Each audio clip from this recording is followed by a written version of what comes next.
tunakualika mara nyingine kwa kufuata kipindi chako cha Tuishi Pamoja popote unapoifuata redio yako, ukiwa ndani ya mji wa Goma, kando kando, ukiwa ndani ya mtaa wa Nyiragongo, hasa ndani ya groupmenti Kibati. Hiki ni kipindi kinachotolewa kwenu na shirika la IFED kwa usaidizi wa kifedha wa shirika la PNID kupitia mradi wake inayoitwa Vivre Ensemble ama Tuishi Pamoja ndani ya mtaa wa Nyiragongo. Leo tunatupia jicho ndani ya mada muhimu ambayo imekuwa muhimu ndani ya jamii yetu, na mada yenyewe ni maingiliano ya kijamii shuleni, yaani la cohabitation sociale en milieu scolaire. Shule ni mahali pa kupata elimu na vitabu pekee, bali ni kiini cha amani na umoja ndani ya jamii yetu.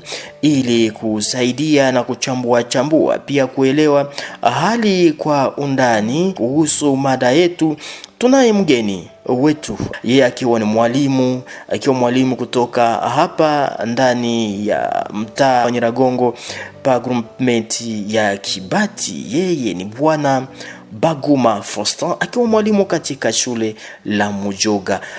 Baguma Faustin, jambo na karibu. Jambo. Asante sana mpendwa msikilizaji kwa utangazaji wa kipindi hiki. Ni mimi Munguiko Thierry, ili muweze kuelewa mengi. Ni yeye Bwana Faustin ndiye tutaweza kuwa naye ndani ya kipindi hiki. Ukipenda nawe kuweza kuchangia ndani ya mada yetu, unaweza ukapiga namba ifuatayo kwa kutuma ujumbe, hata kutupigia simu. Ukiwa na swali, pendekezo ama ulizo, waweza kutuandikia ama kupiga simu kwenye namba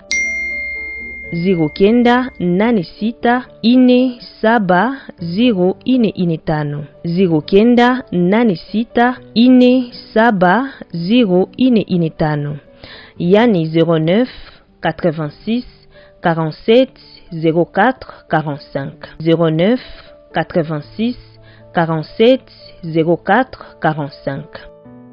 Tukianza Bwana Faustin, tusiweze labda kula muda sana, unaweza katuambia kwanza cohabitation sociale unaisikia namna gani, na pia kuweza kutafuta kuelewesha wale ambao wanatufuata kwa sasa ndani ya mtaa yoyote ya Nyiragongo na pia ndani ya mji wa Goma. Cohabitation pacifique mkadri ya kielimu, sisi tunakuwa na yenyewe wanaitaka recreation. Wakati ya recreation tunapenda kamata watoto wa mklase fulani, wengine klase fulani, tunawachezesha michezo ya kuleta amani, nyimbo kuhusu amani. Na hizo nyimbo wakati watoto wanafika mwingine wanaicheza, wa kusikia anasikia, na unakutana kesho au kesho yake kupitia ile nyimbo mtu anabadilika na naacha ile tabia. Kuna wengine yenye tunafanyaka wakati tunafanyaka matable, wakati tunakamata maekole fulani na ingine ekole tunaishange juu ya cohabitation pacifique, juu ya comportement malsain zenye ziko nafanyika mweneo. Tunawaambia bwana, hii na hii kusudi watoto wetu bakomale mzuri, hii hatupashwe fanya na hii tunapashwa fanya. Unakutana watoto wanakomala na unajua kama kuishi pamoja ni ya maana sana. Na namna gani muna explique wale watoto wakati mnaongelea ile tematike ya vivre ensemble ama kuishi pamoja kwa masomo? Kuishi pamoja wakati ya tunakamata, wakati ya recreation au wakati tunatarudia, tunareunire watoto. Wakati tunareunire watoto tunakamata mateme fulani kuhusu amani, tunawafundisha. Tukishawafundisha tunaona sire elema watoto washafanya ni walishafuata, wakati tutafanya maturuna za maekole kwa zingine kusudi tuone si reelema vile venye tulifundisha watoto na walifanya nini balibifanya. Unaenda kutana ki watoto banakomala na wanajua kama kuishi pamoja ni ya maana sana. Lakini na wakati mnafanya hiyo kazi, mnafundisha watoto juu ya cohabitation sociale, juu ya vivre ensemble, kitu gani muna remarque ndani ya watoto? Je, watoto wanaonyesha comportement ya kwamba labda walikuwa hawafahamu hiyo kitu, labda walikuwa na kinyore ama je? Ndio ya kuishi pamoja watoto si watoto wenye tunafundishaka, wanaenda kutana watoto wa mingi wanaya kama wao ni wakongomani. Wakishaona saa vile unaya kama kwa sasa inchi fulani ishaingia humu, watoto wakule nao wanapenda wasome. Wakati wanasoma pamoja, unakutana watoto hapa wanapenda babatoshe pembeni, anasema bwana hatuwapendi. Au unakutana mtoto wa kutoka Masisi mwingine hapa Bukumu anamwambia hatukupendi. Sasa ile tunawaramene kuwaonesha kama yeye iko na haki na yeye iko na haki, na nyewe wote mnapaswa ishi pamoja juu nyewe wote mko sawa sawa, na hakuna mwenyewe anapaswa pata privilege kushindia mwingine. Ile inakuwa ya kwanza. Nyingine yenye tunafanyaka, naenda kutana watoto wao wakati wa kucheza wanakuwa na diskuri ya kuchukiana. Ona aka ni kakalemavu, aka hakana haki ya kuishi, nini na nini. Wakati sasa sisi walimu tunasikia historia za namna vile, tunawaitisha watoto, tunaongea na wao kwa kuwaonesha kama wakati watu wanatafuta amani na wakati watu wanapenda kuishi pamoja, hiyo maneno ya namna vile haiko ya mzuri. Tunaona namna vile ya kukupele shen kusudi kesho au kesho yake watoto wakomana wanajua kama wanapaswa shikamata hivi na hivi, hawapaswa shikamata kwaye. Ukiwa na swali, pendekezo ama ulizo, waweza kutuandikia ama kupiga simu kwenye namba 0986470445 0986470445, yani 09 86 47 04 45 09 86 47 04 45. Asante sana Bwana Faustin, ukiwa mwalimu kwenye masomo ya Mujuga, na kwa leo tuko tunaongelea na wewe kuhusu la cohabitation pacifique en milieu scolaire. Mpendwa msikilizaji, radio unayonifuata ni Radio Taina na kipindi ni kipindi ya IFED ndani ya muradi wake Vivre Ensemble ndani ya mtaa wa Nyiragongo. Sasa Bwana Faustin, ukiwa mwalimu ndani ya shule, je, kuna sanction fulani mnakamata na mnapatia wale watoto ambao kuna wakati nasema huyu ni mulemavu, huyu na kabila fulani, kuna masanction ili labda wasiendelee kuishi vile? Ndiyo, mtoto wakati anaonesha ya namna vile tunamuoneshaka ukiendelesha hivi, tunapanaka sanction kenye kako tu positive, kakumwambia wane utaimba hata mara pili na uko acheza mulugha ya kunyumba, kusudi mtoto wakati atakuwa mbele ya wengine na iko naimba mkadri ya sanction juu na yeye hakuna sanction inakuwa ya mzuri, mtoto atayo malaki tena kesho nikiifanya tena nitaimba. Lakini ile ndio sanction yenye tunafanyaka na unakutana mtoto naye anakomala nayo, kumbe ninapaswa shikamata hivi, je nikifanya hii watanipini na nitaenda imba mulugha ya kwetu tena na munyimbo ya kunyumba. Na haijafika muda fulani muweze labda kusanctionner watoto ambao wanakuwa vile wanakuwa na masikio nguvu, muitishe hata wazazi, sababu masomo ni education, muitishe hata wazazi, muambie huyu mtoto sisi amefanya hivi, muweze kumpatia labda tena elimu kwa nyumba. Wakati tunaona mtoto hapendi kusikia au ile inavuma, sisi tunafanyaka system ya kufanya ni ya kuitisha wale wazazi wa watoto, tunaonesha wana mtoto alishafanya hii na hii na tunamshauria, lakini hapendi kusikia. Inaomba na wewe kama vile mzazi umufundishe, ukimuonesha kama hii na hii haiko ya mzuri na anapaswa jikamata hivi, kusudi kesho au kesho yake tukue tuishi pamoja bila ubaguzi fulani na bila upendeleo fulani. Na hiyo ambayo inafanyika sijue kwa ngambo sasa ya walimu, nyinyi kama vile walimu wakuu wa masomo, kitu gani mnakifanya apare wale watoto wakati ya recreation? Je, kuna kuru fulani ambazo zimekuwa ama kwa wakati fulani mnapatia mwalimu ili kuweza kuongelea cohabitation pacifique, ili kuweza kuongelea amani ndani ya darasa fulani? Ndiyo, ile tunaifanyaka juu wakati ya Sernafor directeur anakamataka muda ya kutuonesha kama sisi walimu tunapaswa fundisha watoto namna vile ya kuishi pamoja, namna vile ya kuepukana na machuki, namna vile ya kushikamata ofeti. Wakati directeur anamaliza tupatia ile briefing, na sisi tunaona namna vile wakati ya recreation au wakati kuru inaisha kwa wale wenye walichelewa au kunini au mwalimu ana create tu saa fulani yenye ana developer kote ya kuonyesha tunapaswa ishi hivi, tunapaswa ishi hivi, tunapaswa jikamata hivi kwa kusudi kesho yetu ikuwe bora. Ukiwa na swali, pendekezo ama ulizo, waweza kutuandikia ama kupiga simu kwenye namba 0986470445 0986470445, yani 09 86 47 04 45 09 86 47 04 45. Mpendo msikilizaji, tunaendelea ndani ya kipindi yetu ya leo ambapo tunaendelea kuongelea kuhusu cohabitation sociale ndani ya masomo, tukiwa hapa ndani ya mtaa wa Nyiragongo. Mradi huu unaitwa Vivre Ensemble ambayo inafanyika ndani ya mtaa wa Nyiragongo, na kwa leo tunaye mwalimu Bwana Faustin akiwa mwalimu ndani ya shule la Mushuga. Alors Bwana Faustin, tukiendelea tu na wewe, baada ama mbele mradi huu uweze kukua, iweze kuletwa hapa ndani ya groupement Kibati na yani onje ya IFED, mambo yalikuwaje na kwa leo mambo yanakuwa namna gani? Zamani wakati IFED ilikuwa yafika kwa kupana ile sensibilisation, ilikuwa na watu hawakuwa naishi pamoja, walikuwa najua kama mtu anapaswa ishi vile anapenda. Kama ni kuchukia mwenzake, anayo kama kumchukia haina problemi. Kona huyu ni mlemavu, anayo kama mlemavu hana droit ya kuishi, hata mlemavu hana droit ya kusoma.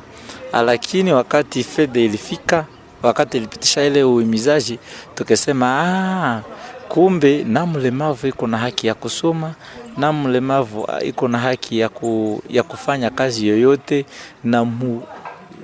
na mtu fulani wa kabila fulani iko na haki ya kusomea kwa masomo na wako shule moja. Juu huko ilikuwa katabia, manake kama ni Mujoga, wa Mujoga na Mugira njoo wenye wanasomea, wakaona sako mtu wa Ruchuru au mtu wa Bukavu au mtu wa fasi fulani anaenda somea kwa watoto wanachukia wale watu. Lakini kupitia muradi ya kuishi pamoja tukisema hapana, hii haiko bien. Wakati IFED ilipana ile maumizaji na masensibilisation, njoo na sisi tukifanya nini, tukiamua kufanya nini, tufundishe watoto kusudi kesho au kesho yetu wakomale wakijua kama kuishi pamoja ni ya maana sana.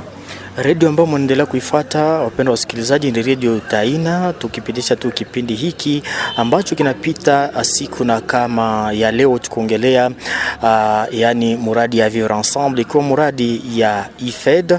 IFED ikiwa Initiative des Femmes Entrepreneurs pour le Développement Durable.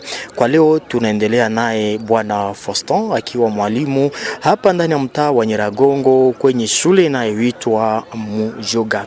Lakini Bwana Faustin, est-ce que règlement d'ordre intérieur ya masomo labda muliweza kuongeza ama mnakuwa na hiyo vipengele ambavyo vimeonyesha kwamba watu yani wakakuwa na hiyo discrimination, watoto wakakuwa na hiyo discrimination, parce que na hata kwa walimu hiyo mambo inakuwa namna gani? Labda ndani ya shule yenu mmeweza kuprevoir hiyo jambo, huyu akafanza hivi amebagua mwenzake, labda mlemavu, labda haiko hapa ndani ya Kibati, namna gani mmeprevoir kuweza kulitekwa hiyo jambo? Kwa kulitekwa ile isa vile walimu, directeur alituonesha kama mwenye anapashwa bahatika kukamatika mwa ile anapashwa kuwa sanctionné. Kwa maana mwalimu hapashwi kuwa na kabila fulani, yeye anapashwa kuwa netre na atakuwa na upendeleo fulani. Kisha mu article za masomo, mu vipengele inasema kama kila mtu iko na haki ya kusomea fasi kwenye anapenda na anapashwa ishi na kwenye anapenda, na wakujipata comme sanction directeur anasema ke yeye anapashwa muandikia lettre ya demande d'explication anasamba. Wakati ataendelelesha mnaweza tokea hata na sanction ya kumfukuza kwa masomo, kwani yule mtu na hana nini na hana maendeleo. Sijue labda imeweza kufika huyo muda mkikaa kama vile walimu kama vile wakuu wa masomo mnaongelea pamoja hata bila marenyo fulani kuhusu mambo ya kuvivre ensemble na mambo ya cohabitation sociale? Ndiyo, hata hatuko kwenye shule, wakati tunafika tana mu communauté, wakati tunasikia mtu anatamka maneno yenye haiko ya kuishi pamoja, tunamwambiaka kama haiko mzuri. Na wakati nasi tuko kwenye shule tunazungumzia, tunasema lakini watu wenye wameleta hii mazungumzo ya kuishi pamoja wanafanya vizuri, kwani zamani watu walikuwa na upendo, lakini kwa sasa watu hawana upendo. Na zamani watu waliishi pamoja, lakini kwa leo watu hawaishi pamoja. Lakini kupitia hii mazungumzo tunaona kama tunazifanya nini tena, tunaziishi pamoja sawa vile zamani walikuwa. Ile upendo ya zamani tena inakuwa kati yetu na tunakuwa mzuri sana. Lakini kuna mmoja wanasema mradi imekuwa tu ndani ya nafasi moja ndani ya mtaa wa Nyiragongo. Wewe kama vile mkaaji, kama vile mwalimu mkuu kati ya wakuu wa masomo, unawaza je, mradi inaweza kaishia hapa ama je, sababu labda inaweza kusaidia watu wengine hapa ndani ya mtaa wa Nyiragongo? Nashukuru sana. Mradi ni mzuri, lakini haiko shule zote ndio zimepata hii neema ya kupata hiyo habari. Na kuna shule zingine zenye bado hii habari haiyawafikia. Yenye tunaiziomba kwa viongozi, yani fede na wasaidizi wake, nikuona namna vile wanaweza epanui hata ikuwa tana mu territoire yote mzima, wakamate groupement par groupement na village par village, waone na masomo zenye ziko mu territoire ya Nyiragongo, wote wapate ile uhimizaji na waoneshe kama watu wanapaswa ishi pamoja, na ile kesho yake tunaweza kuwa mzuri sana. Kwa mwisho wa kipindi yetu, una ujumbe gani kwa raia wa Nyiragongo kupitia hii muradi ya vivre ensemble ambayo imeletwa hapa ndani ya mtaa wa Nyiragongo? Mimi yenyewe ninaziambia wakazi wenzangu na watu ambao naishi nao katika jamii ni kujua kama kila tabia mbaya za kubaguana, za kudharauana, za kutokuheshimiana, za kufanya yenye haiambatane na kanuni za serikali wanapaswa acha, kwani kuishi pamoja ni ya lazima sana. Na watu ambao hawaishi pamoja, kwani huku maprobleme za maaffaire foncier zinaacha watu hawaishi pamoja, waone namna vile ya kuzipunguza, na vingine wenye vinezi acha watu hawataishi pamoja, waone namna vile ya kufanya ni ya kupunguza na kuacha. Na yenye tunaomba ifede ni kumultiplier ma séance ya ma sensibilisation, ni kurenforcer ma capacité kwa wale ba cadre de base, ba directeur, ba membre ya communauté, ba autorité locale, kusudi i vivre ensemble isikilikane hata na mwenye iko chini sana, mwenye hana ile neema kufika kwa masomo, mwenye hana ile neema ya kufika sote kwa waongozi fulani, hata au mkazi wa chini na yapate ile habari, na yeye kama kuishi pamoja ni ya lazima sana. Kwa mwisho, labda mradi kesho yake taisha, histoire de succès ama kitu gani wewe usha apprendre kwa mwalimu ndani ya communauté, una faire partie ya communauté hapa Kibati? Après muradi umesha apprendre mingi juu ya kuvivre ensemble tukiwa ndani ya masomo, ndani ya jamii, kitu gani kitafuata hata kama muradi naenda? Je, unawaza ya kwamba utaendeleza kuwa na hiyo mfano mzuri ya kuonyesha kwamba kuishi pamoja, kutafuta amani pamoja ni kitu kizuri ndani ya jamii? Ndiyo, kuishi pamoja na kutafuta amani ndani ya jamii ni ya lazima sana. Lakini mimi yenye ninazisema okao muradi inaziisha, sisi kama walimu tutasensibilize hata wenye hawako walimu, hata wakuu wa kanisa, wa makanisa, hata wakuu wa chef de village na wengine wajue kama kuishi pamoja, kutafuta amani ni ya lazima sana. Na hata na mimi binafsi nitaona namna vile ya faire arriver message kwa wale wa chini kusudi kesho ikuwe bora kuliko leo. Msikilizaji mpendwa, unaendelea kuifuata redio yako, Radio Taina, kupitia kipindi yake Tuishi Pamoja ndani ya mtaa wa Nyiragongo. Lakini jueni ya kwamba Waswahili wanasema kidole kimoja akivunji chawa. Kupitia maelezo ya kina mwalimu wetu ambaye amekuwa mwalikwa wetu wa leo, Bwana Baguma Faustin, tumeelewa kuwa maingiliano mazuri kati ya wanafunzi, walimu na wazazi na watu wote ambao wanakuwa ndani ya jamii ndiyo msingi wa amani. Tukiungana tunayo itafuta ndani ya nchi yetu ya Jamhuri ya Kidemokrasia ya Kongo.